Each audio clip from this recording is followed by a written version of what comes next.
Hi, I'm Andy from Aquatic Source for Michigan Pool News. We're talking about the normal maintenance, which would be quarterly or monthly, that you need to do on any of your equipment in the filtration system. Here we've got a Defender. The main thing that has to be done is by watching the gauges. When you get about an 8-pound differential maximum, you're going to want to remove the media out of here and replace it. And that's could take anywhere from every 4 weeks to maybe every 6 or 8 weeks, depending on the pressure, because once a day this will shake it, reestablish the media onto the flex tubes in there so that you get a longer filter run out of it. So that's one of the things with the Defender. The other one we have is the UV. The UV, once a day or at least once a week, you should be taking this strainer and flipping the strainer around to clean out any debris. This in turn just flushes anything that gets caught in the strainer so that it doesn't slow the flow rate down. When you're done, put it back or leave it on the other side. Another thing you've got on the UV is you've got a filter in the door. If the filter gets plugged, it gets overheated and the unit will shut down because of the temperature of the cabinet overheats. Another one is you've got your trap baskets.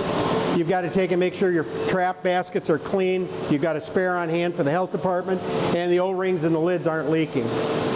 Another big thing that you should be checking once a month is your Stenner pumps that pump your acid or your chlorine, because if they start to show salt buildup or a leakage on the feed tube adapters, the little white jam nuts, that means either the ferrules are bad, the feed tube adapters, the white jam nut is worn out on the inside, or the roller assembly will leave a white powder residue inside the roller head. That's telling you that the nylon rollers inside are wearing out and needs to be replaced. You also have the Beck's controller over here. Checking this Y strainer to make sure no debris is getting stuck in there, slowing the flow rate so this unit shuts down.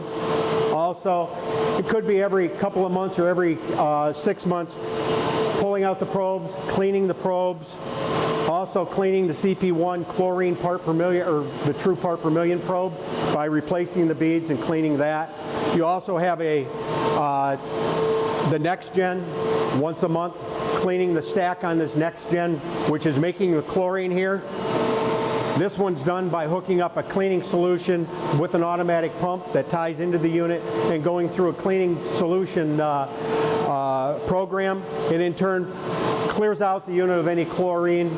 It in turn puts an acid solution in to flush the scale that builds up on the stack from the heat. In turn, after you're done, it puts the acid back in a barrel, like in a 5-gallon bucket that can be reused the next time, and it flushes it again with fresh water before it goes back online.